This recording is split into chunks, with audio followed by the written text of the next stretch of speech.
participamos do segundo Fórum Cultural da cidade, uma realização importante que nós devemos à Associação Mundo Sênior, no sentido de mobilizar as forças de Perdões, as vertentes da região, visando um programa de cultura eficiente e consequente, e especialmente quanto à valorização do patrimônio cultural, do patrimônio urbano, histórico, artístico, paisagístico de Perdões.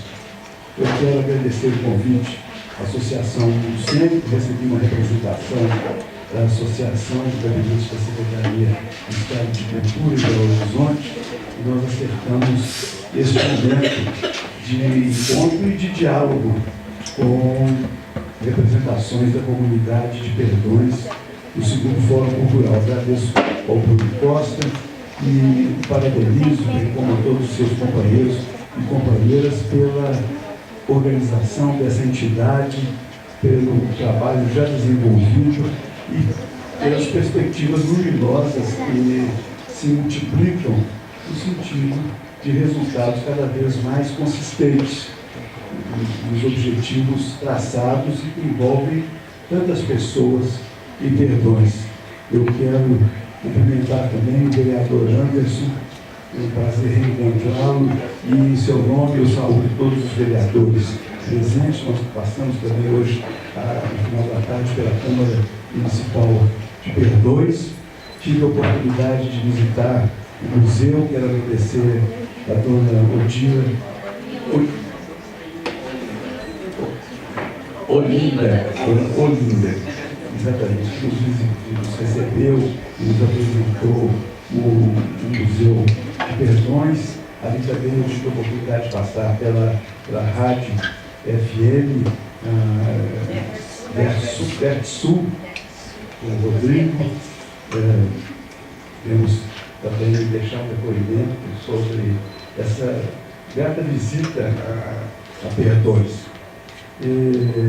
Agradecer a todos vocês que nos acompanharam e vieram até aqui conosco nesse momento em que nós temos aí o privilégio de ouvir a Orquestra Sopro dos Anjos. Quero cumprimentar também a cidade pelo trabalho realizado aqui na região, impulsionando a música, especialmente junto aos jovens.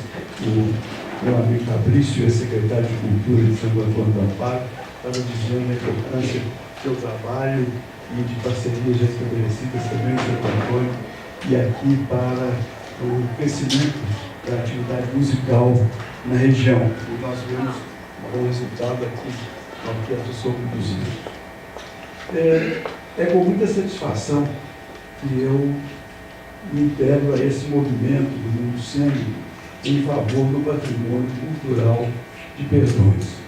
Há muito tempo eu tenho uma atenção especial para com isso.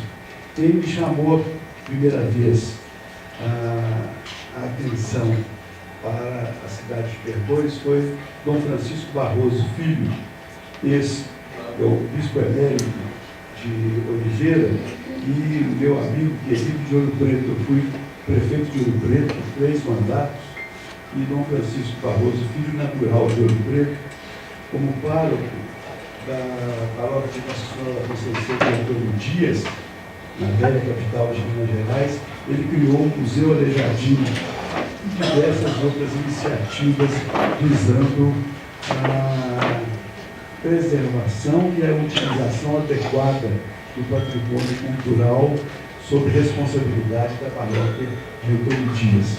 E ele procurou fazer o mesmo quando bispo de Oliveira. Eu me lembro uma vez que ele me pediu socorro, imaginei, ele era o bispo, e me pediu socorro para convencer o pároco de Cristais que não deveria ser demolida a igreja de Cristais.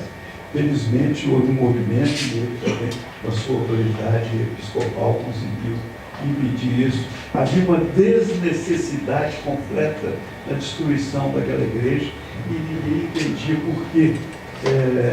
Que havia um movimento, não propriamente do padre, mas da cidade. Havia um desejo de destruir a igreja e de construir uma outra igreja. E na época eu estava fazendo, a pedido da CEMIG, acho que isso foi mais ou menos em 1997, a CEBIC me havia convidado para fazer um livro sobre as igrejas de Minas. Eu disse, então eu vou incluir a igreja de Cristais, entre as principais igrejas de Minas Gerais, como um alerta para que a população tenha mais interesse. E isso aconteceu, felizmente ela foi preservada. Depois, Dom Francisco Barroso tornou-se bispo emérito e veio Dom Miguel, que havia sido pároco em Perdões e que tem um carinho muito grande por essa cidade e pelo seu patrimônio cultural. Ele também, logo que estive com ele como bispo, uma das primeiras coisas que ele disse foi sobre a necessidade de preservação, de proteção, valorização e mobilização em torno do patrimônio cultural de Perdões. Foi nesse sentido que o IEFA passou a desenvolver estudos na nossa gestão, agora na Secretaria de Estado de Cultura, para o tombamento estadual de Perdões. E nós encontramos uma receptividade muito grande na cidade. Já existe um tombamento municipal e o nosso objetivo é exatamente esse, seguindo as orientações do tombamento municipal, em concordância com a própria comunidade, porque foram os poderes locais que assim decidiram, nós vamos caminhar para o tombamento estadual, que é um prestígio para esse tombamento municipal, é o seu reconhecimento no plano estadual, no nível estadual, e isso representará também mais recursos financeiros para a Prefeitura de Perdões por meio do ICMS cultural. Todos sabem que o estabelecimento da cota de ICMS devido a cada município mineiro, a cada um dos 853 municípios do Estado, há esse item, patrimônio cultural, cuja pontuação interfere no VAF, valor adicional fiscal, que determina o quanto será enviado para cada município. Essa pontuação, portanto, ela pondera muito positivamente, o que garante ao município que tem uma política própria de patrimônio cultural, um conselho de patrimônio cultural, pratica o tombamento, pratica o registro dos bens imateriais, desenvolve atividades ligadas ao patrimônio, faz restaurações, faz investimento que ele recebe um plus no ano subsequente, porque assim que ele apresenta o seu dossiê, ele é avaliado pelo IEFA e o IEFA passa a pontuação para a Secretaria da Fazenda, que garante, portanto, ao município uma contrapartida maior. E muitos municípios têm feito trabalhos maravilhosos, exemplares na área cultural, graças a esses recursos. O prefeito e o município não são obrigados a investir esse recurso em cultura ou em patrimônio. O prefeito pode até destinar o recurso para uma outra necessidade.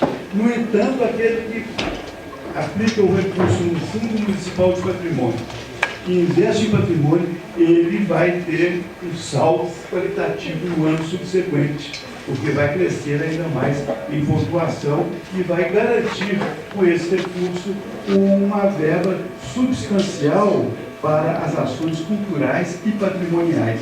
Então ninguém pode dizer agora, patrimônio é um custo, porque demanda recursos, nós não temos recursos. O patrimônio transformou-se assim numa fonte de recursos para prefeituras.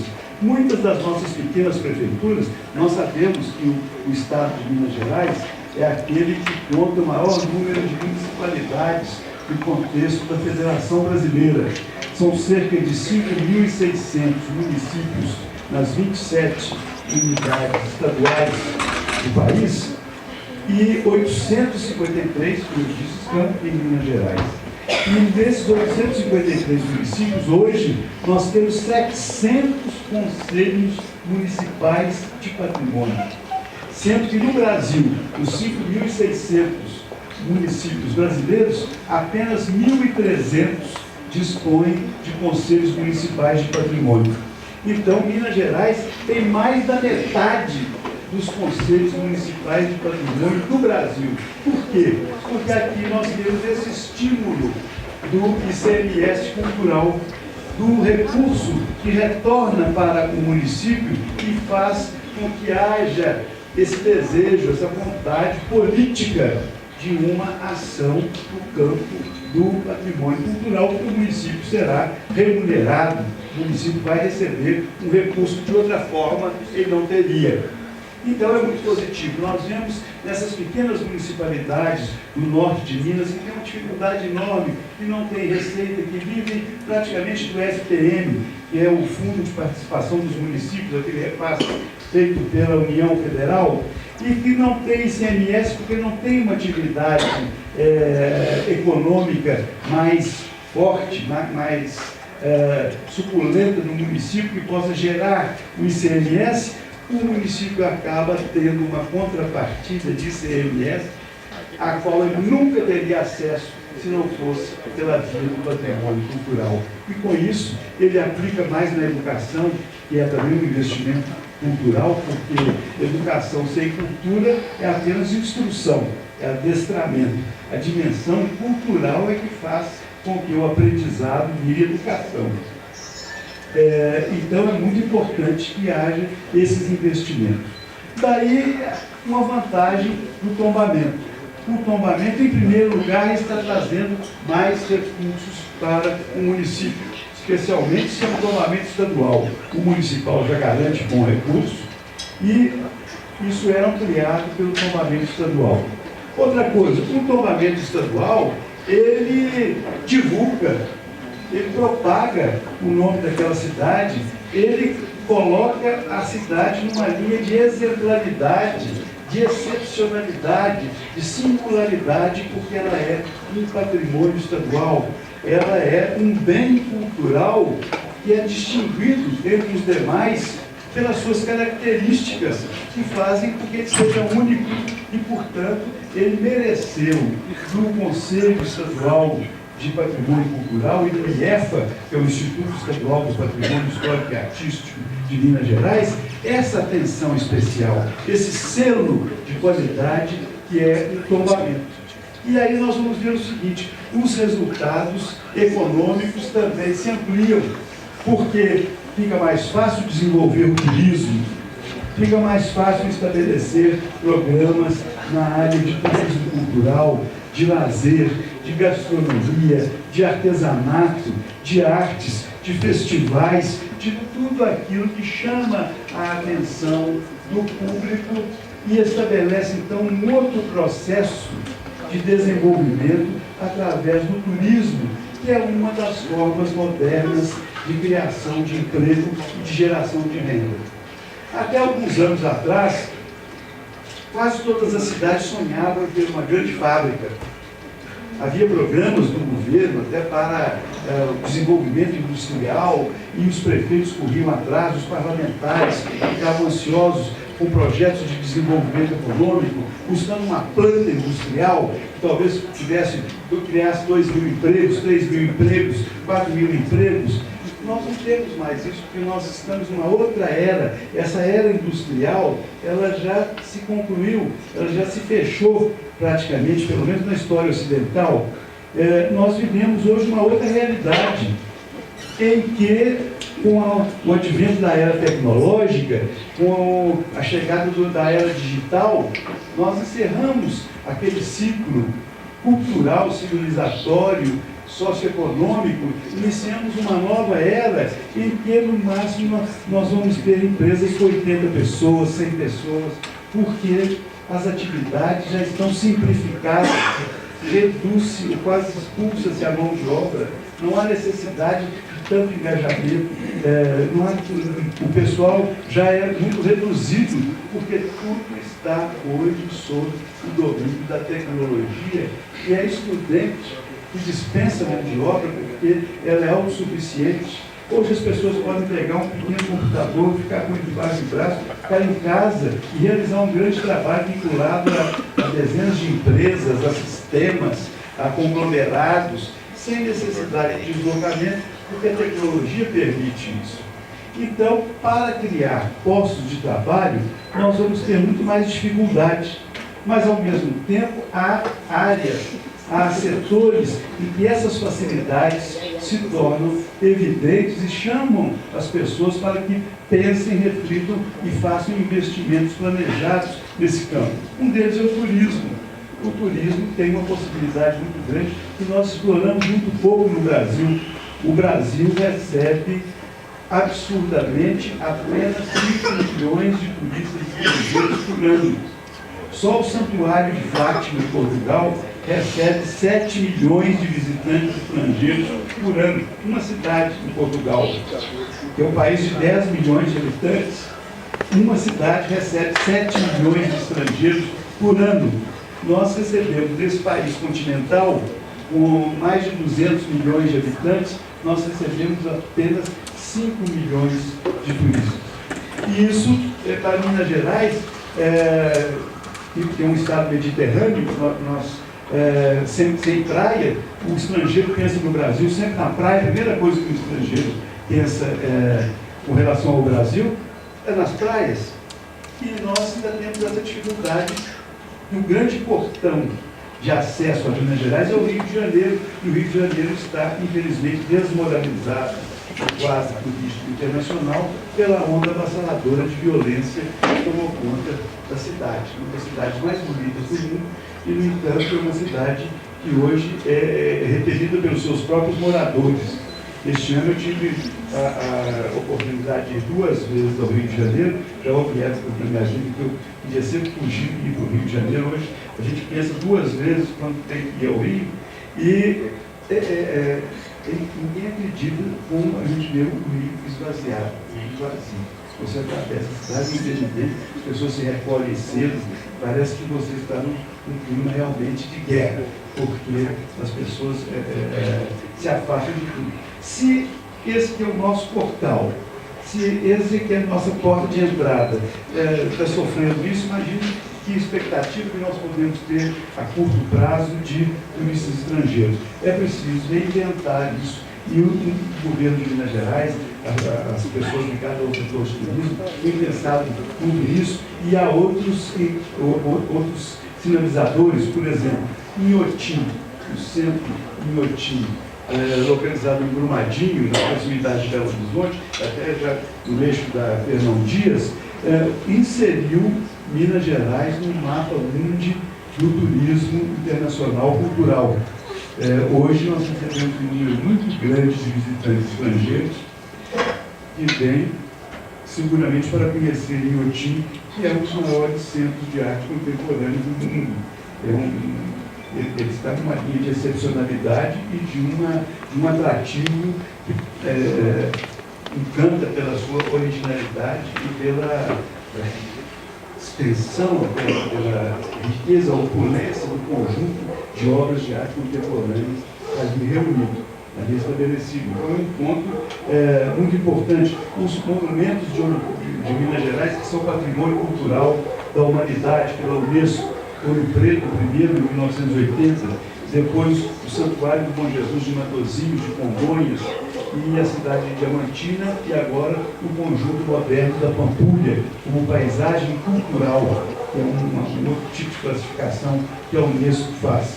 Então, se há um investimento grande, uma preocupação grande com relação a valorizar os atrativos turísticos de Minas Gerais, que estão também nas grandes represas que temos, nos rios, nas grutas, nas cidades históricas, na gastronomia mineira, que é um ponto importantíssimo. Na atualidade, a gastronomia assumiu um papel muito singular como atrativo cultural e turístico. É importante também que as cidades se preparem, porque elas podem ser um polo regional, elas podem, de repente, estabelecer um caminho em que vão utilizar o turismo positivamente para a criação de postos de trabalho, para a geração de recursos, para o estímulo às atividades que as pessoas possam fazer na terceira idade, aposentados, por exemplo, no campo do artesanato, e na gastronomia também muito favorável para isso. E aí vem resultados muito importantes a partir uma coisa que é o patrimônio cultural.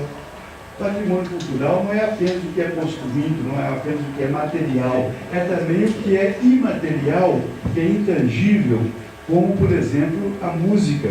Nós acabamos de registrar como patrimônio imaterial de Minas Gerais a viola mineira, como registramos também este ano, ainda este ano, as folias de Minas, as folias de Reis, as folias de São Sebastião, as diversas manifestações de folias, de grupos de foliões que temos, guardas de foliões, companhias de foliões, que temos por todo o estado de Minas Gerais, como também a viola lá do Zé Coco, do Riachão, de Montes Claros, ou a viola de Queluz, que é tradicionalmente fabricada desde o século XVIII, quase, em proceder do Lafayette, a viola da catira do Triângulo Mineiro. Nós vamos encontrar por toda parte a viola como um ícone da cultura imaterial de Minas Gerais, e é importante que ela seja preservada no seu modo de fazer e no seu modo de tocar, que são variados, mas típicos de Minas Gerais. Assim como o queijo também, 4 queijos já foram classificados como patrimônio cultural e material de Minas Gerais pelo modo de fazer. O queijo de Cerro, um dos mais famosos, a cidade de Cerro, a antiga Vila do Príncipe, o queijo da Canastra, o queijo da Serra da Canastra, na serra onde nasce o Rio São Francisco, o queijo da Serra do Salitre, na região de Araxá também, e o queijo padrão de Minas Gerais, o frescal, que é o queijo mineiro típico. Depois de que esses 4 queijos foram declarados patrimônio imaterial pelo IEFA e pelo IFAM, aconteceu uma grande reviravolta em Minas Gerais, uma preocupação com queijo, e festival de queijo, gente falando sobre queijo. Queijos do sul de Minas acabam de ganhar prêmio na França. Todo mundo sabe que a França é o país do queijo, vamos dizer, como nós somos Minas Gerais, é do pão de queijo, a França é dos 400 tipos de queijo, os melhores queijos do mundo, é um país famoso pelos seus queijos. E, no entanto, os nossos queijos de Minas Gerais, da Serra da Mantiqueira, do sul de Minas, já foram agora premiados, assim como o azeite que está sendo feito no sul de Minas, na Mantiqueira, os vinhos do sul de Minas, Maria, de Três Pontas, que ganhou prêmios também na Europa, o Luiz Porto, que é um outro vinho também, do sul de Minas, descobriu-se que a Serra da Mantiqueira é um terroir importante para, assim como alguns anos atrás no Chile, de repente o Chile, todo mundo achava que só tinha cobre, minas de cobre, o Chile produz hoje os melhores vinhos da América do Sul, nós estamos ingressando nessa faixa também, com a produção de vinhos. Isso tudo está ligado a uma dimensão cultural, a um processo de desenvolvimento novo, a uma busca de originalidade, de inventividade, na transformação do fazer econômico, do se organizar socialmente e do desenvolvimento por meio de uma visão cultural, de uma sensibilidade cultural. Isso é muito importante, então, porque nós estamos associando um patrimônio imaterial, que é uma espécie de tombamento também, usa-se a expressão tombamento para bens materiais e registro de patrimônio para bens imateriais. Tombamento é uma palavra muito curiosa, porque se você falar tombamento em Portugal, na nossa língua portuguesa, ninguém vai saber muito bem o que é isso. Tombamento da cidade, mas o que aconteceu lá, o português vai perguntar? Porque eles falam classificação. Classificação como patrimônio cultural. Nós falamos tombamento porque foi exatamente há 80 anos atrás, quando se praticaram os primeiros registros de patrimônio imaterial. A primeira cidade tombada no Brasil pelo IFAM foi o Centro Histórico do Cerro, que eu já mencionei aqui pelo seu queijo famoso. E depois de Ouro Preto, estamos comemorando 80 anos este ano do tombamento de Ouro Preto. Mas já no Decreto-Lei 25, de 30 de novembro de 1937, assinado pelo presidente Getúlio Vargas, sendo ministro da Educação e Saúde, o mineiro Gustavo Capanema, usava-se essa palavra tombamento. É uma referência à Torre do Tombo, que existe em Lisboa, onde são guardados os documentos da história de Portugal. Então, em Portugal se dizia, vai para o tombo, vai para o tombo, vai para o livro do tombo.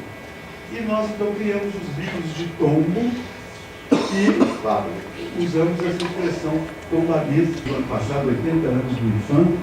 Depois o IEFA foi criado no plano estadual, em 1971. A imagem e semelhança, até a sigla, IFAM e IEFA, Instituto, e o PH de farmácia, que é o som de F. Instituto do Patrimônio Histórico e Artístico Nacional, Instituto Estadual do Patrimônio Histórico e Artístico.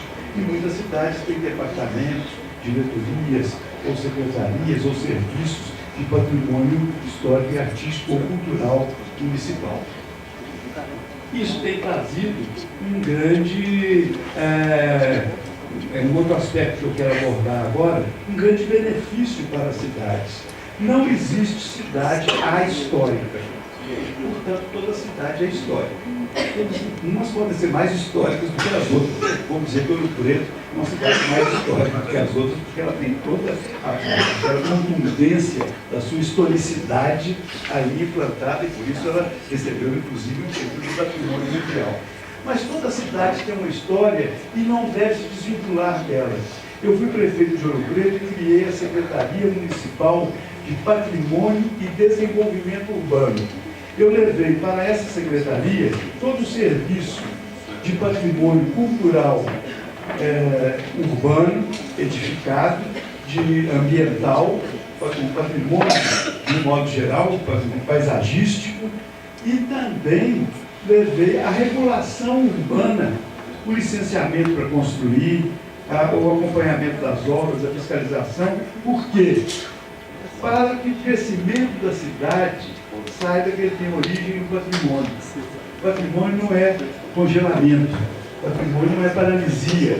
Então, o patrimônio é o ponto de partida, é aquilo que nós preservamos daquilo que passou, é o que fica daquilo que passou. Então, nós temos que salvaguardar, acautelar, proteger, conservar, restaurar e utilizar bem. Aí é a Secretaria do Patrimônio. Mas o desenvolvimento urbano, nós temos que planejar. As cidades crescem mal, as cidades do Brasil não têm crescido, elas têm inchado. As nossas cidades incham e crescem de qualquer maneira, e depois não tem como nem fazer rede de esgoto, não tem como levar rede de água, não tem como fazer o combate como implantar drenagem pluvial, como evitar deslizamento de terreno. Nós somos um estado montanhoso. Toda a estação chuvosa a gente vê problemas de desmoronamento, de queda de barreira, de soterramento, porque construiu-se em local equivocado. Então, está implicando comigo, o prefeito não deixou, o prefeito é mau, o prefeito falou que não pode construir aqui. O prefeito precisa organizar. E é importante que haja um envolvimento de todos, das câmaras municipais, das administrações, das associações de bairro, dos movimentos, para que haja uma consciência urbana de que o espaço urbano ele é o nosso primeiro patrimônio, que nós devemos saber tratar esse espaço. E que uma cidade, quando ela cresce com planejamento, com organização, ela é uma cidade que oferece melhor qualidade de vida, evidentemente. Ela assegura até a sobrevida do seu cidadão, que não vai ser surpreendido depois por um desmoronamento, por um desbarrancamento, por uma inundação, por todos esses fenômenos que a gente vê nas estações finais, com maior incidência de calamidades, isso acarretando para todas as cidades brasileiras. Então é muito importante que nós tenhamos a noção de que o patrimônio, ele vem, o serviço de patrimônio, ele vem organizar a vida da cidade. A Constituição de 5 de outubro de 88, vai fazer 30 anos agora, nossa Constituição, ela previu que cada município com mais de 20 mil habitantes tivesse um plano diretor. O que aconteceu? Como era uma imposição constitucional, muitos municípios encomendaram a escritórios de arquitetura, engenharia, plano diretor. Então tinha fábrica de plano diretor. O plano diretor vinha, era engavetado, bateu o carimbo, liberou a prefeitura para se conveniar com o Estado, com a União, porque ela já tinha o seu plano diretor. O plano diretor foi para a gaveta e a cidade continuou sendo caotizada da mesma maneira que vinha antes. Então, foi uma posição importante, mas com resultado muito pequeno, porque podemos dizer que quase que 70% das cidades que encomendaram seus planos diretores, elas não os levaram para o plano da realidade. E todas continuaram crescendo muito mal, sem organização. Nós estamos chegando a um momento dramático, já tivemos a Agenda 21, nós já estamos quase chegando em 2021, e, no entanto, a maioria das cidades brasileiras continua sem saneamento básico, continua com todos os percalços que no final do século XX, no início deste século XXI, nós pensávamos que poderíamos estabelecer metas a serem rapidamente atingidas, porque havia um consenso, uma consciência coletiva, uma consciência cidadã de que esses problemas tinham que ser enfrentados e tinham que ser resolvidos. No entanto, já temos 30 anos dessa Constituição e isso não teve um resultado tão evidente assim na realidade do nosso país.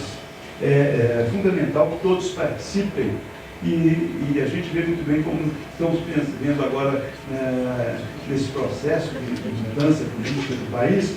Todo mundo acha que mudando uma pessoa, talvez seja herança do nosso passado colonial e imperial, de achar que um rei é que resolve tudo. Né? E nós esquecemos dos outros agentes, dos outros partícipes, das outras pessoas envolvidas, o que está acontecendo, na verdade, na gestão do país, que não é feito por uma pessoa só. Uma pessoa sozinha, com as melhores intenções, ela não vai conseguir, se ela não tiver bem estruturada, uma boa plataforma, um grupo que viabilize o projeto, ela sozinha ela vai pregar no deserto. Ela vai ser uma bosta, vai clamar no deserto, ninguém vai ouvi-la e ela será até expelida pelo sistema, porque ela teve a pretensão de fazer isso solitariamente. E os outros foram crédulos de achar que alguém solitariamente poderia conseguir esse resultado, que depende de todos. Então, é muito importante uma associação com um mundo cênico, é fundamental um movimento como esse fórum, para que haja esse tipo de discussão envolvendo a Prefeitura, a Câmara Municipal, a paróquia, as organizações da sociedade civil, os cidadãos e as cidadãs, os estudantes, as escolas, para que todos possamos refletir sobre o destino da nossa cidade, que é a morada comum. A nossa grande casa é a cidade. A cidade é que é o espaço que nos congrega, é a morada em que todos nós temos um quarto para habitarmos coletivamente. E se nós não entendermos que é a nossa morada comum, nós estaremos sempre negligenciando aquilo que nós não fazemos, pensando que o outro também deveria fazer e ele não faz, e vamos sempre achar que é alguém, um terceiro, é o prefeito, ou uma outra autoridade que vai ter que resolver um problema e nós não podemos nos ausentar. Então, eu creio também que a noção de patrimônio cultural ela é importante porque ela é uma noção educadora. Ela nos faz pensar no coletivo.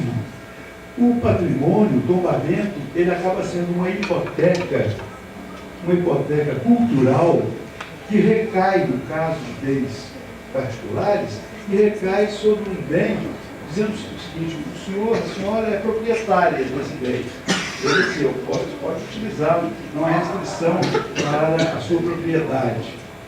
Agora, a senhora não pode alterá-lo de qualquer maneira, porque há uma hipoteca social.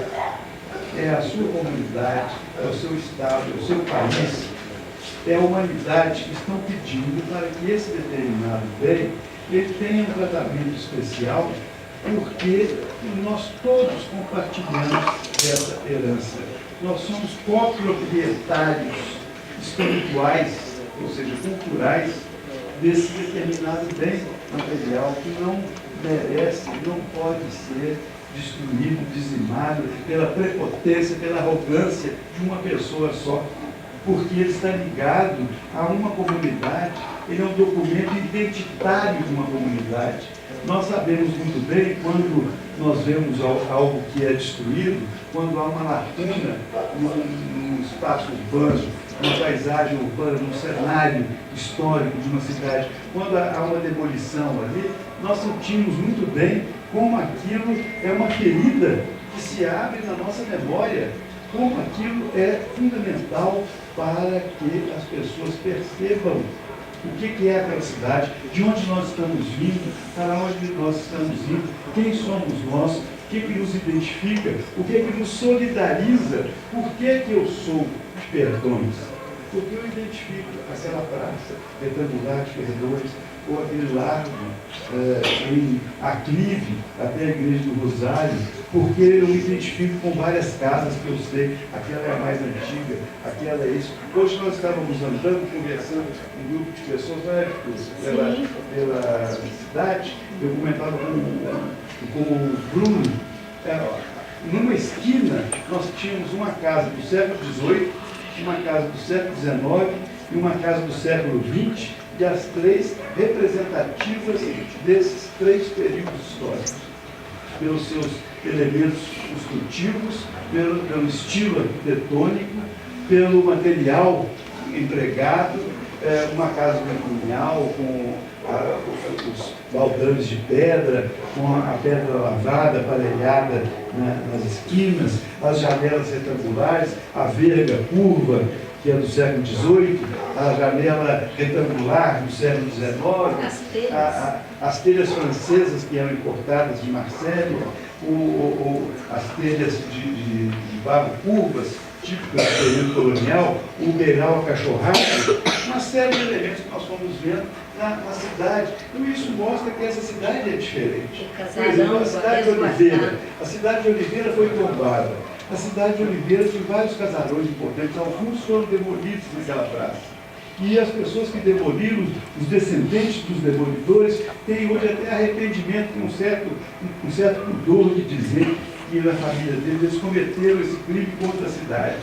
A cidade tem um tombamento importante, ela foi uma das primeiras tombadas aqui. Tem muita gente contra o atual vice-prefeito, é contra o tombamento. Por quê? Ele é um homem ligado à especulação imobiliária.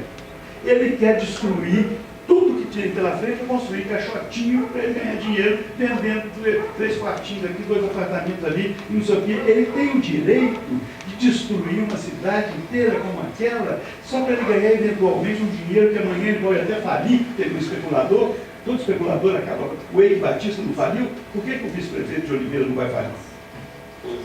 Então, e por causa disso, nós vamos correr o risco de perder o patrimônio cultural e eles infernizando e criando problema. E todo dia é uma pressão enorme sobre a Câmara de Vereadores, sobre a comunidade, é uma perseguição implacável, inclusive o vice-prefeito pressionando a prefeita. Por quê? Isso é um absurdo e tem que resistir. E nós temos resistido, o IEPA tem resistido, nós pedimos apoio ao Ministério Público para reagir contra essas pressões que se abatem sobre a cidade desnecessariamente. Já houve muita perda em Oliveira. A cidade podia ter um partido com turismo, com artesanato, com festivais, com cidades que tinham proveito disso. A cidade de Cataguases, eu chamo de Ouro Preto do século XX, que ela tem um acervo modernista, construções, obras de Oscar Niemeyer, como Oscar Niemeyer, a casa do poeta Francisco Peixoto, de 1940, o Colégio Cataguases, de 1947, também de Oscar Niemeyer. Os maiores arquitetos modernistas brasileiros trabalharam lá. E ela foi tombada pelo IFAM. E o tombamento de várias casas de arquitetos modernistas. Isso hoje a cidade está sabendo usar para se transformar num grande centro cultural. Ela tem hoje o polo cinematográfico da Zona da Mata, que o cinema brasileiro nasceu lá com Humberto Mauro, nos anos 20, com a revista Verde, nasceu o modernismo mineiro, também nos anos 20, eles estão usando isso para transformar uma cidade que foi industrial. Isso só aconteceu lá porque ela tinha grandes indústrias de tecidos. Isso está mudando. A China está acabando com as indústrias de tecido que nós temos aqui. Não sabemos reciclar, a China já vai nos deixar para trás. Então eles têm que abrir outras oportunidades de emprego e de renda, estão fazendo isso no campo da cultura. O polo cinematográfico já emprega um grande número de pessoas, porque tem atividade para isso. Então nós percebemos que há uma possibilidade enorme de mudança, de transformação. Vocês veem aqui na própria região, uma igreja tão bonita como essa do Bom Jesus de Perdões. Uma vez o arcebispo de Mariana, meu querido, saudoso amigo Dom Luciano, falou, Dom Luciano Mendes de Almeida, um dos grandes prelados da igreja brasileira e da igreja universal, Dom Luciano falou assim: eu preciso fazer alguma coisa para criar empregos para as pessoas. Eu falei: Dom Luciano, está nas suas mãos. O senhor autorizar casamento em 2 igrejas de Ouro Preto para pessoas de fora, que são das paróquias de Ouro Preto, casamentos, vamos dizer, na igreja do Rosário, na paróquia do Pilar, e na igreja de São Francisco, na paróquia de Antônio Dias, nós temos garantido emprego para cabeleireira, manicure, maquiadora, iluminador, fotógrafo, taxista, garçom, maître, estacionador, manobrista, taxista. E no final já tinha assim, umas 40 profissões que estavam contempladas. E eu não estou falando por hipótese, não. Isso você prova na ponta do lápis, lá na hora, atividades geradas por um casamento que pudesse ser realizado. Essa igreja, tão bonita, numa praça tombada, numa cidade bonita, com uma iluminação especial, se for autorizado a fazer casamento, porque essa região inteira vai querer casar aqui. Você não tem uma igreja mais bonita do que essa. É uma igreja histórica, tem um ambiente, tem uma praça, tem um carro, a pessoa pode entrar. Eu estou dando me ocorreu dizer isso agora, tomando um exemplo de Ouro Preto. Mas como há sempre, se a gente põe a imaginação para funcionar, como há sempre possibilidades de uso. Você cria aqui um local para encontros, convenções, congressos, feiras, é uma cidade agradável, um festival de gastronomia, utilizamos casarões, muita coisa pode ser feita a partir do que? Perdões é uma cidade histórica. Se a cidade histórica ganhar um selo especial, isso é uma distinção entre as outras cidades. Ela é especial, ela diz alguma coisa, ela está contando. Uma cidade histórica tem uma narrativa, ela tem uma carga simbólica, ela tem uma significação e ela vai incorporar mais conhecimento. Se eu vou a uma cidade histórica, eu indo a uma cidade diferenciada. E isso tudo eu acho que contribui para o progresso de Perdões, e por isso eu também sou um entusiasta desse tombamento, que deve ser concretizado até o final do ano. Nós não fizemos nada de afogadinho, inclusive pelo exemplo da Oliveira, aqui do lado, para que as coisas fiquem sempre cada vez mais claras. Nós estamos trabalhando dentro daquilo que a própria Prefeitura já estabeleceu. O Miguel tem falado sempre sobre a importância disso aqui.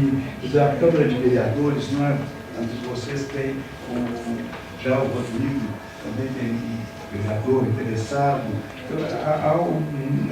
Vocês têm vocês sabem que isso é importante, isso vai trazer consequências positivas para as cidades. Nós temos, inclusive, demandas de muitas cidades que querem também. Nós não fizemos mais porque havia prioridades e Perdões ficou prioritário.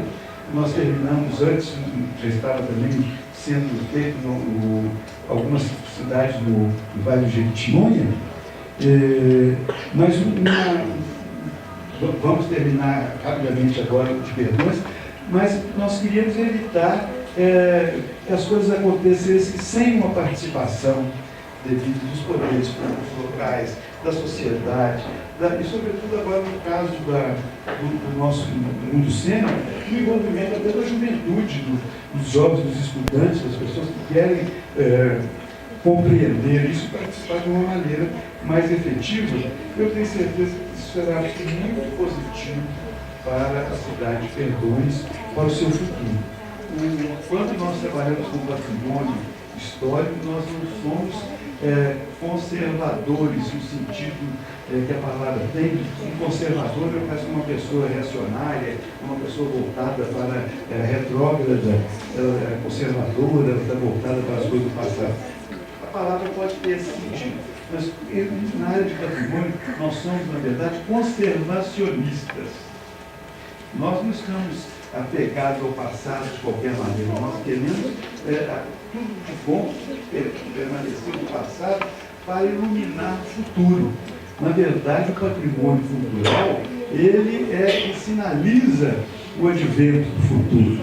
E ele é que nos prepara para a gente construir um futuro mais adequado, com base nos valores da cultura, nos valores da sociedade, que esse organismo vai usufruir, salvaguardar e usufruir esses bens, que vai ter, que busca, na verdade, o quê? Uma vida melhor, uma vida mais feliz. A felicidade é uma cidade que é bonita, uma cidade que é prazerosa. E, para terminar, eu vou contar uma coisa curiosa para vocês e para os nossos vereadores. Uma vez, um senhor, Valdemar de Moura Santos, que é um historiador de Mariana, me telefonou e falou: Ângelo, vem correndo aqui, aqui em Mariana, que eu descobri uma coisa aqui que eu sei que você vai gostar muito. Ele estava organizando os arquivos da Câmara Municipal de Mariana, que era a primeira Câmara de Minas Gerais, criada em 8 de abril de 1711. E ele, fazendo toda a organização, ele encontrou um documento com os vereadores do Senado. Senado era um título honorífico que se dava à Câmara Municipal. Os vereadores do Senado da Câmara Municipal da cidade de Mariana. Mariana era a única cidade de Minas Gerais no século XVIII, porque era sede episcopal. O bispo não é vilão, é cidadão. Então a vila, o cargo foi elevado à cidade de Mariana para ser a sede episcopal. Os vereadores do Senado da Câmara de Mariana estabelecem o seguinte: ficam proibidas as construções junto à ponte de São Gonçalo, está lá até hoje, dita Ponte do Areião, para não se desformosear a sobredita ponte. Depois um outro acórdão do Senado da Câmara de Mariana. Ficam proibidas as construções junto à praia do Rio do Carmo, para não se lhe retirar a competente fermosura. Eu até decorei isso, porque eu fiquei tão impactado por esses vereadores de 250 anos atrás. Eles são os pioneiros da mais moderna legislação de uso do solo, de zoneamento urbano, de uso do solo, as noções de paisagem urbana, de como tratar o meio ambiente urbano, o patrimônio ambiental urbano, são noções muito recentes no Brasil, manuseadas assim tão amplamente. Isso acontece faz pouco tempo no nosso país. E, no entanto, esse legislador lá, de 200 e tantos anos atrás, no período colonial, ele já estava preocupado com a formosura da cidade. Porque, realmente, sendo a nossa morada coletiva, nós não podemos nos esquecer de que a cidade tem um caráter, a cidade tem uma fisionomia, a cidade tem uma cara, e nós temos que cuidar dela. Nós devemos fazer com que ela seja bonita, porque ela é a nossa morada. E, além de ser o lugar onde nós vivemos, é o lugar que nos identifica e nos qualifica. Então, essa é a mensagem que eu queria deixar para vocês, como secretário de Cultura e como uma pessoa que admira a cidade de Perdões. Eu tenho certeza que isso trará um grande benefício para todos vocês. Obrigado.